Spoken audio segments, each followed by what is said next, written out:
So this is the second episode where I've worn this particular hoodie. The first one was a couple of shows ago, the Can Trump's Cronies Destroy the Pentagon show. And during that show, I didn't explain what this hoodie is. So this is what we call around Annapolis and the Naval Academy Army Week. Saturday is the Army-Navy game. And this year is particularly noteworthy because the game is being played for the first time since 1943 at one of the two service academies. It's being played, in this case, up at Mikey Stadium in West Point. And COVID has changed everything. We're lucky we got any games in, and not to mention the Army-Navy game. So the only people in the stands will be the West Point Corps Cadets and the Naval Academy Brigade of Midshipmen. It will be broadcast on CBS, 3 p.m. Eastern Time. The pageantry is timeless. Last year, I was on the sidelines because Navy was the home team. And when we're the home team, I get to work the chain gang. And that was sort of the quarterback, Malcolm Perry, who now plays for the Miami Dolphins. That was like his coming out party, if you will. And he just owned Army. This year, we'll see. But anyway, this hoodie, every year, the Under Armour, in the case of Navy, I believe West Point has Nike as their sponsor, but Navy, the gear is made by Under Armour. So every year there's a theme. A couple years ago was the Blue Angels. I've worn that hoodie on the show. But this year, you can see this sort of bowling ball pattern in this hoodie. This is actually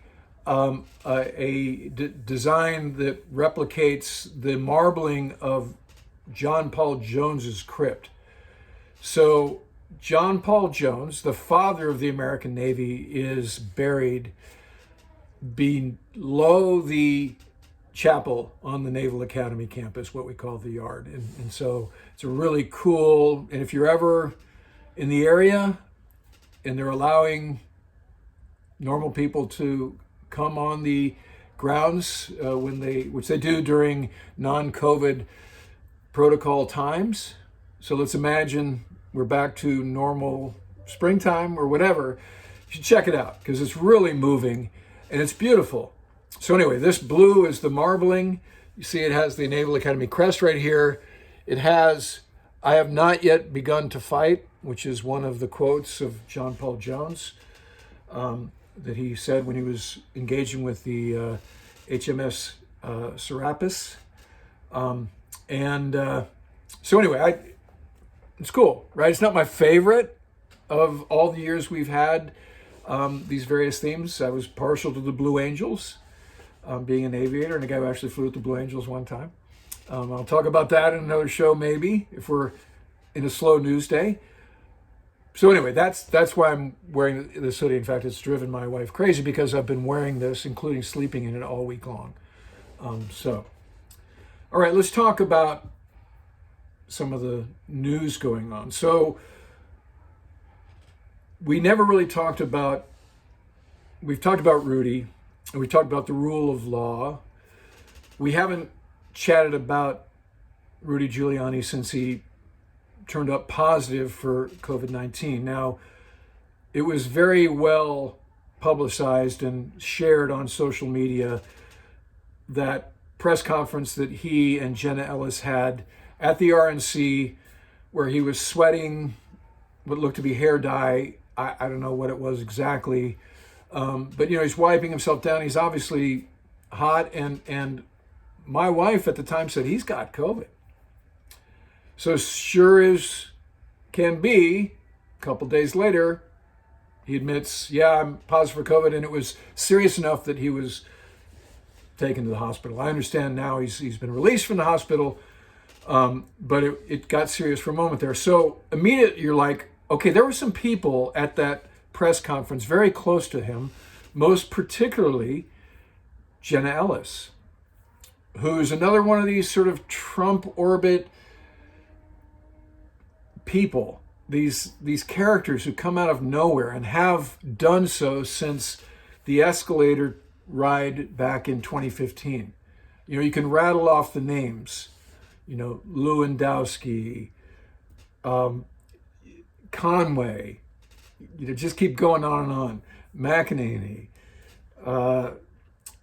Huckabee, they're just this army of people that have made our heads explode for the last number of years.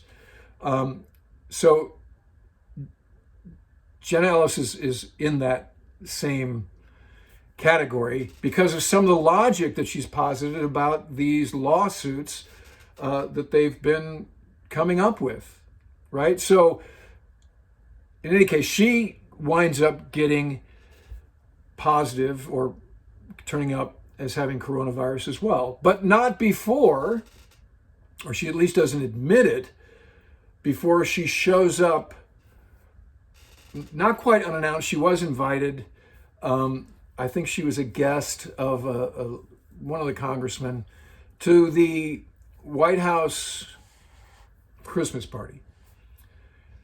So a lot of pictures, a lot of her own Instagram. Here I am at this thing. And a couple of days later, she's like, oh, by the way, I had COVID when I was there. And so that's two strikes with respect to her reputation among Trump White House staffers. So the first strike, and I was surprised to read this at Politico, but the first strike was the serious people on the Trump staff, and there are some people like that. They're not all QAnon, but the serious people are pissed at her for giving the boss this idea that this election can still be overturned with these really over-the-top legal strategies. So that's part A. Part B is now she shows up to the White House Christmas party and she basically makes it a super spreader event. So we'll see what happens in the days to come with respect to her. How much did she actually spread coronavirus among the staff there? But it's just like something new every day with respect to how crazy this is. And we still got a ways to go until Inauguration Day, right? So meanwhile, a couple of things have happened on the legal front. First is, yesterday, the Supreme Court refused to hear a lawsuit about the outcome of the election in the state of Pennsylvania. So Trump and others have been tweeting, and people have been on air saying, just wait till we have our day in front of the Supreme Court. And now it looks like that isn't happening. The Supreme Court will not hear any of these lawsuits. So in essence, Trump's out of options, serious options, if he ever had any. But that's not stopping Trump acolytes, sycophants, from doing what are really publicity stunts. So yesterday, the Texas Attorney General, a guy named Ken Paxton, he filed a lawsuit on behalf of the state of Texas that sued four other states, Georgia, Michigan, Pennsylvania, and Wisconsin, because it says he claims they didn't comply with their own election law, particularly by allowing mail-in votes, right? So these are the same people who claim to know the Constitution infinitum. Some of them have "We the People" in the special cursive tattooed on their forearms. They're originalists, all the other stuff where they lay claim to making America great. However, they're trampling on it with fallacious lawsuits like this one. It's laughable. So this isn't going to go anywhere. And all you can imagine is it's a publicity stunt for this guy, Ken Paxton, to curry favor with the base, right? So meanwhile, Trump tweets overturn. Hashtag overturn. He did that earlier today. So this is beyond the pale. Not that it hasn't been before with some of what the president has done conduct-wise. But in the face of every legal challenge hitting the rule of law, Trump won't acknowledge that he lost the election. This is dangerous. It's not funny. It's not just this curiosity for Twitter.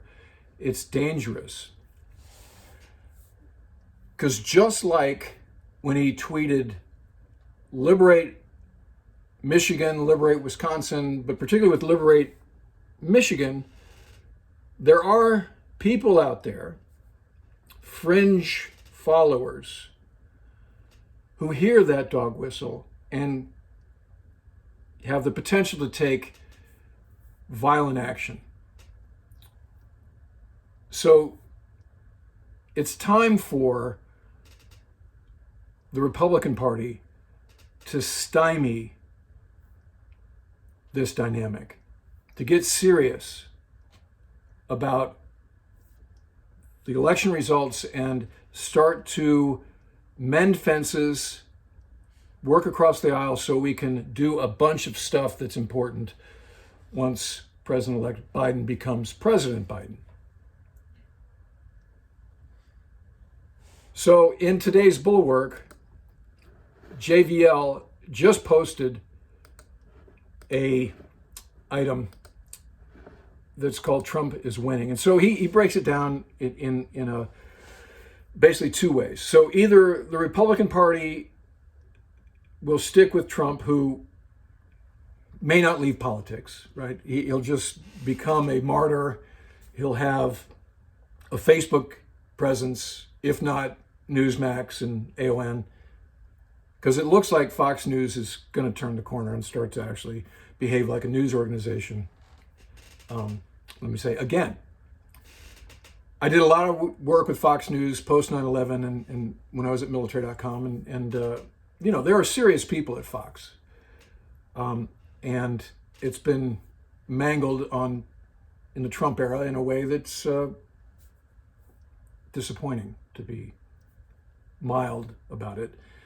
So either he doesn't leave politics, or the GOP decides that Trump's a loser, and to hitch your trolley to him, to hitch your wagon to him is a bad idea. So if he launches this 2024 thing on Inauguration Day down at Mar-a-Lago, it'll just be a happening and this curiosity, but the serious RNC mechanism will not prop that up, right? So it's going to go one of two ways. So I recommend you read JVL's piece that's called "Trump is Winning," because it's food for thought. All right, that'll do it for this episode. If you like what's happening here, please like this episode, share it on social, and subscribe to my channel. Oh, and also do a little e-commerce or commerce here. So if you go to usni.org, which is the Naval Institute's website, and click on the press, then type in Punk's War. Punk's War, the trade paperback, this is the mass market paperback version, but the trade paperback version is on sale for $4.99. So if you've never read my debut, which came out in 2001, but I think it's still a relevant book, I guess. It is. I'm not guessing. It is. I think you'd enjoy it if you haven't read it. And if you like what I do, this is sort of, you'll know me better if you read this. So go there, or you can go to Amazon. It's available as a Kindle as well. But I just noticed that today, that it's on sale for $4.99, right? Would make a great stocking stuffer for dad or whatever. So appreciate your support with respect to that. So thanks. We'll talk to you again soon.